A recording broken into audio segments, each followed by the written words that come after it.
Saúdo os irmãos com a paz do Senhor Jesus. Estamos aqui mais uma vez para estudar mais uma lição da nossa revista da CPAD, que nesse trimestre, segundo trimestre de 2022, está intitulada Os Valores do Reino de Deus, e ela foi comentada pelo pastor Osiel Gomes. Hoje nós vamos estar estudando a terceira lição, proposta para 17 de abril de 2022, e o título desta lição é Jesus, o discípulo e a lei. Como de costume, nós não vamos estar repetindo o que foi escrito na lição e não necessariamente nos aprofundando, mas trazendo uma perspectiva doutrinária, uma perspectiva um pouco diferente, para ser de recurso para o professor de escola dominical ou aquele que esteja ouvindo este estudo para a glória do nome do Senhor Jesus. Vamos caminhar acerca da perspectiva de Jesus, o seu compromisso com a lei. Vamos falar também da perspectiva da lei no sentido de que quando foi estabelecida, era escrita em tábuas de pedra e depois terminou sendo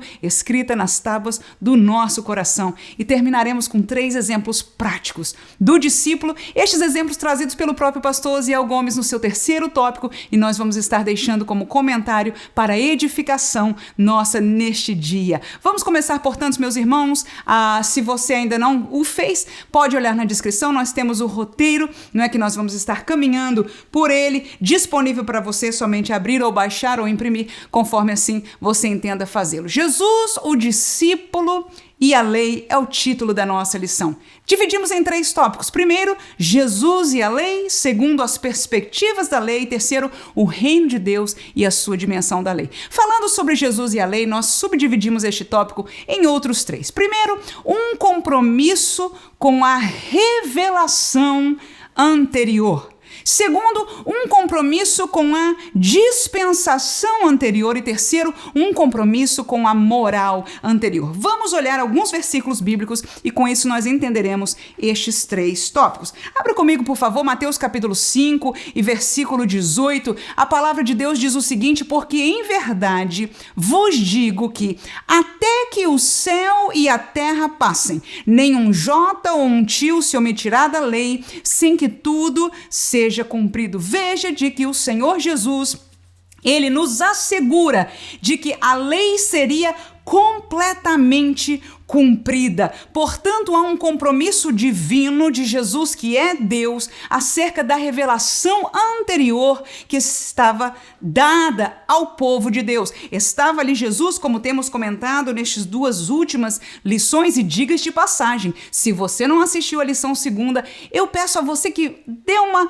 oportunidade, arrume um tempinho para olhar a classe anterior da lição número 2 e não só assisti-la, mas também baixar o roteiro dela, porque nós deixamos um texto bem desafiante intitulado Pode o Cristão Influenciar o Mundo? E eu gostaria que você lesse e fôssemos todos edificados por ele para a glória do Senhor. Mas voltando agora a Jesus, ele mostra através de suas palavras de que ele não veio desfazer da revelação anterior, ainda que ele viesse trazer uma mensagem nova, apresentar para o povo de Deus este reino de Deus. Ele fala de que nada do que foi apresentado na revelação anterior cairia por terra até que fosse cumprida. Vamos ler ainda este texto de Romanos, capítulo 4, versículo 15, que diz o seguinte: porque a lei opera a ira, porque aonde não há lei, também não há transgressão. O que queremos dizer isso? É que a revelação anterior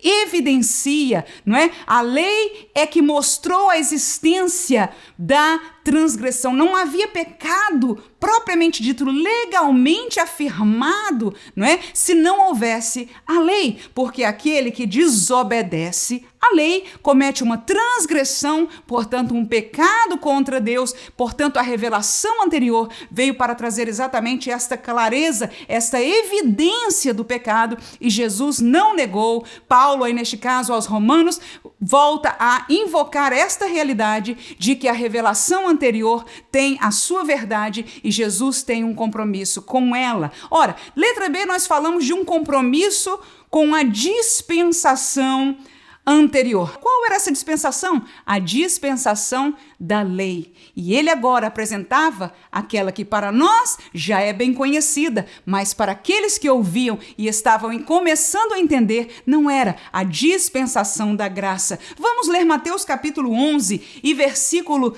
13. A palavra de Deus diz o seguinte: porque todos os profetas e a lei profetizaram até João. Ou seja, João Batista foi a última voz profética de uma dispensação. E em Jesus, aquele que João foi o precursor, começava uma nova dispensação, a dispensação da graça. Gálatas 3:21, a palavra de Deus diz o seguinte: logo, a lei é contra as promessas de Deus? De nenhuma sorte, porque se dada fosse uma lei que pudesse vivificar, a justiça, na verdade, teria sido pela lei. Ora, a dispensação anterior, ela era verdadeira. O Senhor tinha compromisso com ela, mas ela era transitória.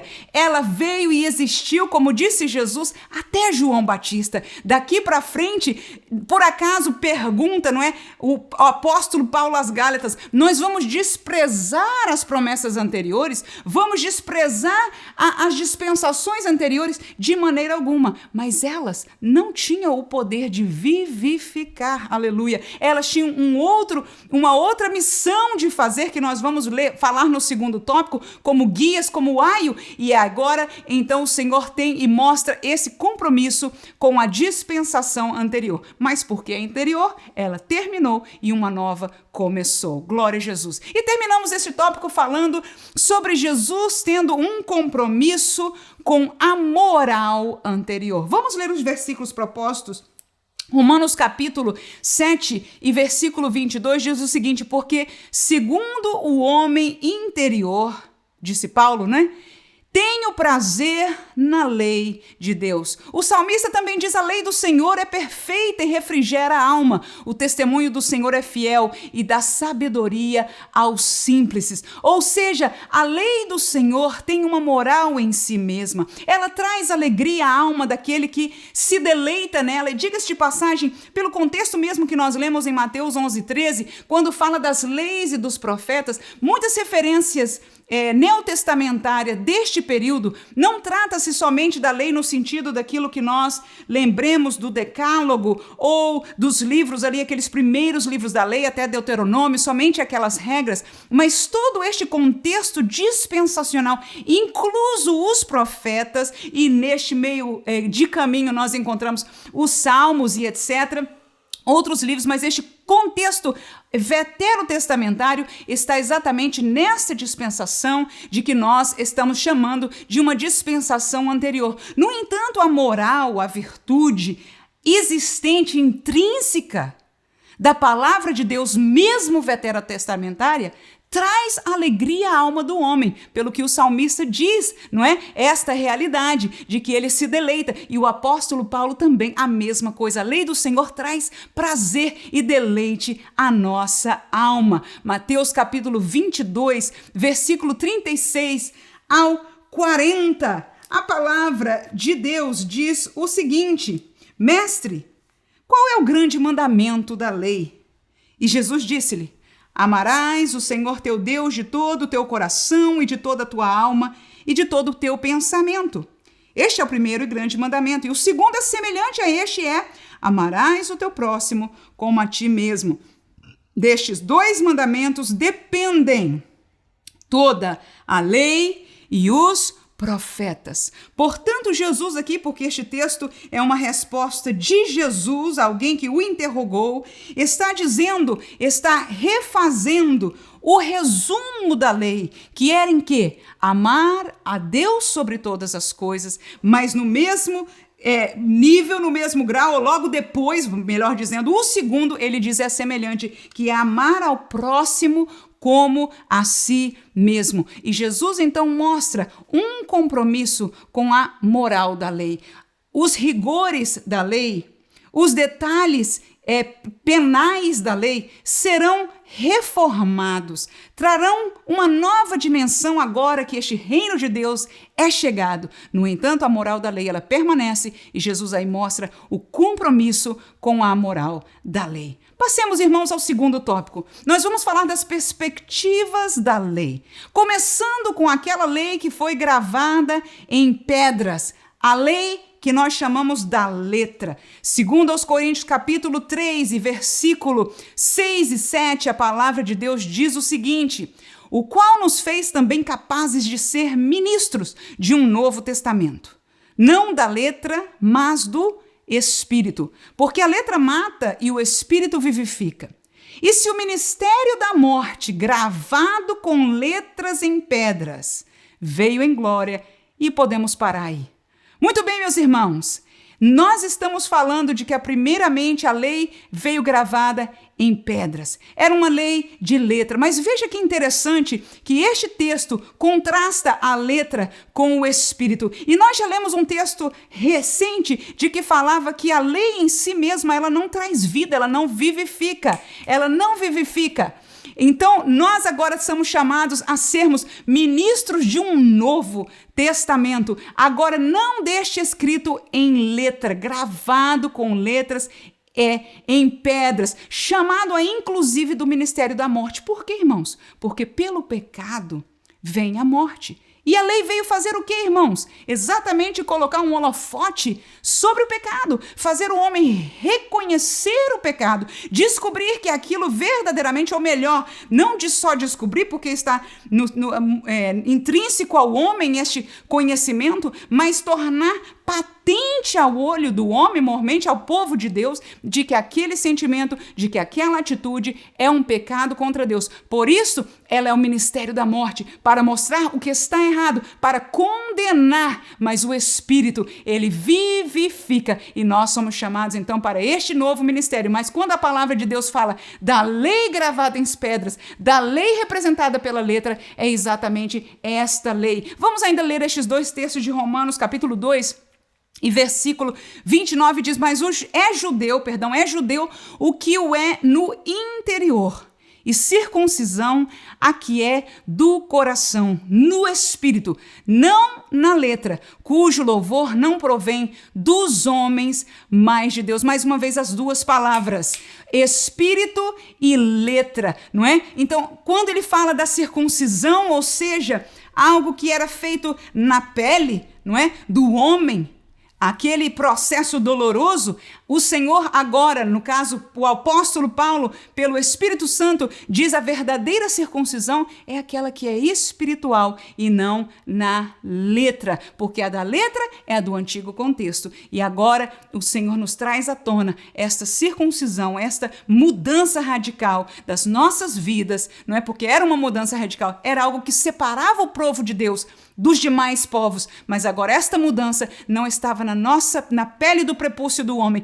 mas estava no interior, no seu coração. Ainda no Romanos capítulo 7 e versículo 6 diz a palavra o seguinte: mas agora estamos livres da lei, pois morremos para aquilo que estávamos retidos, para que sirvamos em novidade de espírito e não na velhice da letra. Parece um pouco pejorativo, não é? O que Paulo fala, a velhice da letra, mas o povo que lhe escutava, aqueles judeus precisavam entender de que aquele testamento, aquela revelação foi trocada por algo mais profundo, por algo melhor, por uma revelação nova que pegou, que trouxe a moral de Deus, que trouxe esses valores que o Senhor quis entregar para aquele povo, mas trouxe numa dimensão gloriosa e que o levariam a algo e a um lugar muito mais extraordinário na presença do Senhor Jesus. Agora nós falamos da lei gravada em pedras e vamos falar exatamente deste processo transitório. É o que diz a letra B. A lei gravada na história, como guia. Este texto bem conhecido nosso, de Gálatas, e capítulo 3, e versículo 24 e 25, a palavra de Deus diz assim: de maneira que a lei nos serviu de aio, para nos conduzir a Cristo, para que pela fé fôssemos justificados. Mas depois que a fé veio, já não estamos debaixo de aio. Portanto, meus irmãos, a lei, ela foi um guia até Jesus. Ela nos encaminhou, ela tomou a mão do povo de Deus e levou até Jesus. Ela revelou a Jesus por suas cerimônias. Ela revelou a moral de Deus que haveria de ser em sua plenitude revelada através de Jesus, pelas suas leis, pelas palavras que foram escritas. A profecia revelava o futuro daquilo que haveria de vir, o cordeiro que haveria de ser imolado perfeitamente, mas este Antigo Testamento era algo que foi provisório até que a revelação pudesse ser completada em Jesus Cristo. E neste estudo que nós estamos fazendo do Sermão do Monte está este Jesus Cristo anunciando este reino de Deus e agora proclamando estas verdades para aquele povo de Deus e para nós também. Lucas capítulo 16 e versículo 16 diz: a lei e os profetas duraram até João. Desde então, olha aí, é anunciado o reino de Deus, da lei e dos profetas.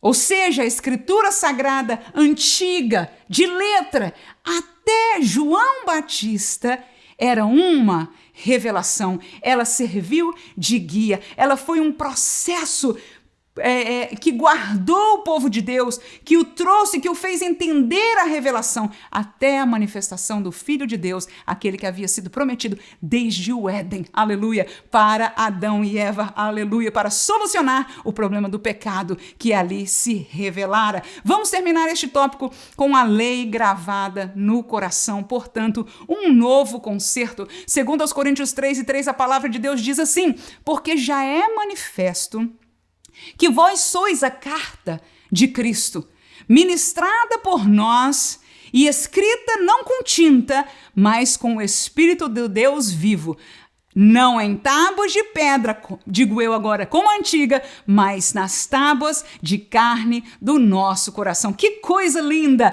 é sermos a carta de Cristo. Quem lê a nós, lê a Jesus, aleluia. E o que está escrito em nós não foi escrito em tinta, algo que se possa apagar, algo que se possa estar contrário, mas escrito pelo Espírito Santo do Deus vivo. E você vai ainda encontrar no texto de Hebreus, o autor a Hebreus capítulo 8, trazendo a memória daquele povo, a promessa que foi dada pela boca de Jeremias, que diz assim a palavra de Deus, Hebreus capítulo 8, versículo 8 em diante, diz: porque repreendendo-os, ou seja,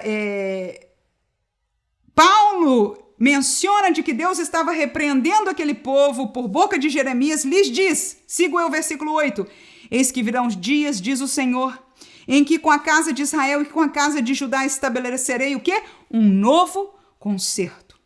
Não segundo o concerto que fiz com seus pais no dia que os tomei pela mão para os tirar da terra do Egito. Como não permaneceram naquele meu concerto, eu para eles não atentei, diz o Senhor. Termino com o versículo 10 que diz assim: porque este é o concerto que depois daqueles dias farei com a casa de Israel, diz o Senhor. Porei as minhas leis no seu entendimento e em seu coração as escreverei, e eu lhes serei por Deus e eles me serão por povo. Irmãos, que promessa gloriosa de que haveria um dia que o povo de Deus não mais estaria ou necessitaria estar bitolados numa lei passageira, no melhor dos sentidos, mas uma lei escrita em tábuas de pedras, numa lei de visão curta, numa lei somente de peso para a obediência, mas a lei do Senhor estaria escrita em seus corações e a dimensão dessa lei seria diferente, estaria em nosso entendimento, é como se dissesse, fluiria de nós. E agora no contexto do Novo Testamento nós entendemos perfeitamente isso, que a presença do Espírito, a presença da palavra é como rios de água viva em nós, e nós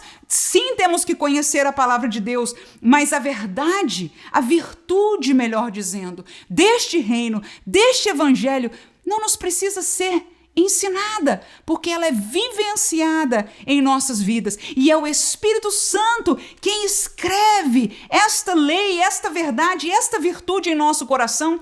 E todos, até quem não sabe ler, pode explicar e expressar a virtude do que é ser servo, ser discípulo neste reino de Deus. Mas claro, estes discípulos devem conhecer o seu Deus, e o conhecimento do Senhor vem pela sua palavra. Terminamos o segundo tópico. Vamos para o último, que trata-se do reino de Deus e sua dimensão da lei. Tomamos para este tópico 3 exemplos que foram propostos pelo próprio pastor Osiel Gomes. O primeiro trata-se daquela história de Jesus, que Jesus falou ao jovem rico. Lembra disso? Vamos a Marcos capítulo 10, Marcos capítulo 10, e aí você vai encontrar a história desse jovem que perguntou a Jesus o que faria, não é, para alcançar a vida eterna. Uma pergunta muito honesta que com certeza todos nós gostaríamos e gostamos de saber esta realidade. Glória a Jesus. E a palavra de Deus diz que depois que Jesus respondeu a ele, é simples, é obedecer à lei. E aquele jovem falou, mas aquilo que Jesus mencionou da lei, eu obedeço isso desde a minha mocidade. Então a palavra de Deus diz no versículo 21, que Jesus, olhando para ele, o amou. Ele disse, ou seja, Jesus falou para ele, continuou a história, porque ele deu uma resposta que não era errônea. Mas como o rapaz insistisse, Jesus teve amor por ele e falou toda a verdade para ele. Disse-lhe, falta-te uma coisa. Vai e vende tudo quanto tens e dá aos pobres, e terás um tesouro no céu. E vem e segue-me.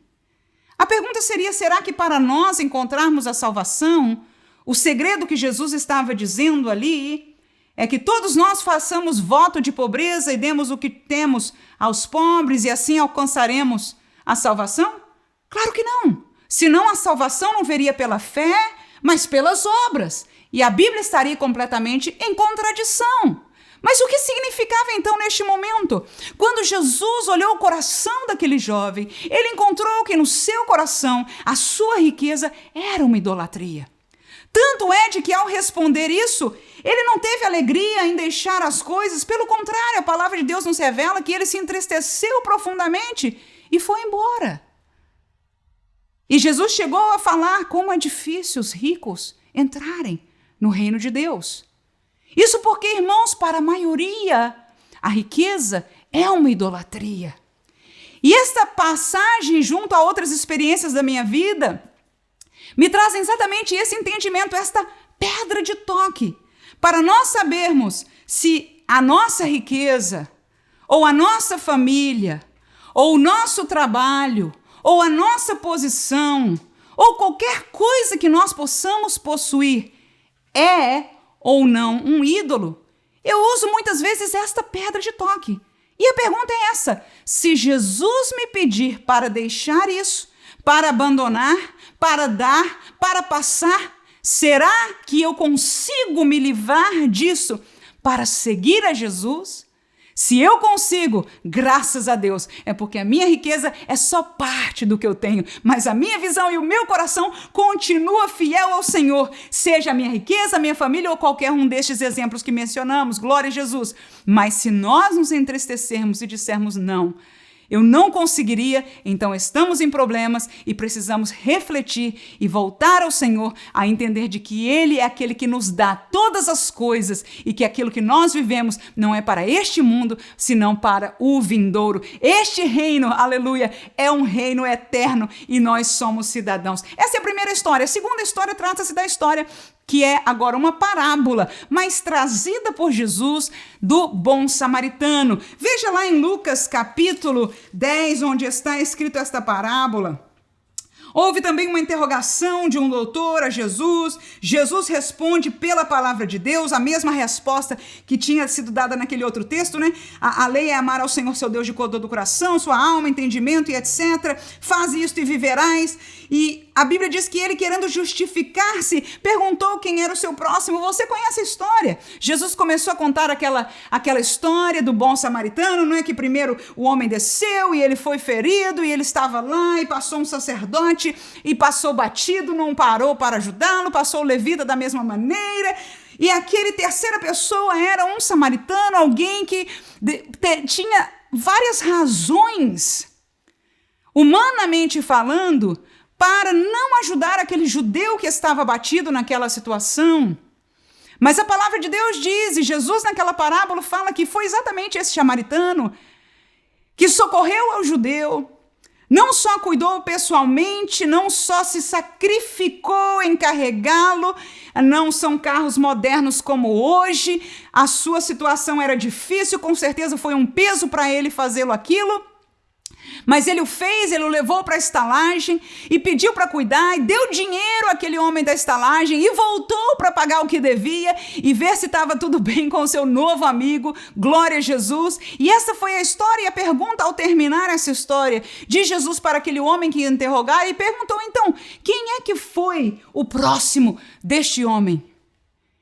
E claro, não havia como negar, o próximo foi aquele, ele mesmo respondeu, e eu quero trazer à tona esta mesma palavra. Olha lá, versículo 37 do capítulo 10. E ele disse, o que usou de misericórdia para com ele. Disse, pois, Jesus, vai e faze-o da mesma maneira.